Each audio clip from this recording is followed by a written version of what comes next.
How to pay installments on Amazon. Hi guys, welcome to our channel. Let's begin. In this video, I will guide you on how you can pay in installments on Amazon. For this, you want to open any web browser, then head over to amazon.com. Make sure to sign into your account by entering all of your credentials. Now you want to explore the website and find the items that you want to purchase. Once you have found it, you want to click on the Add to Cart option. Then you want to click on Proceed to Checkout option over here. Now you want to enter your shipping address. After that, the next step is to choose a payment method.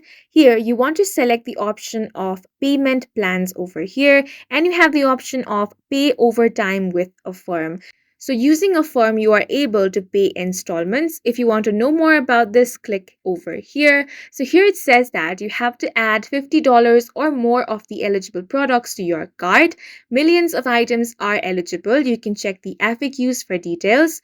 Now you want to select a firm as your payment method at checkout. You will have to enter a few pieces of information for an instant decision. This check doesn't affect your credit score. Now, if you are eligible, you will be able to pay using a firm.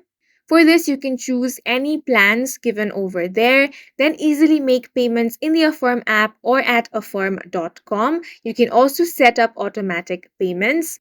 Now, you want to follow the on-screen instructions after you have selected Affirm as your payment method, and then you want to place the order. And in this way, you can pay in installments on Amazon. And that's it for this video. If you found it helpful, please make sure to hit the like button and subscribe for more videos like this.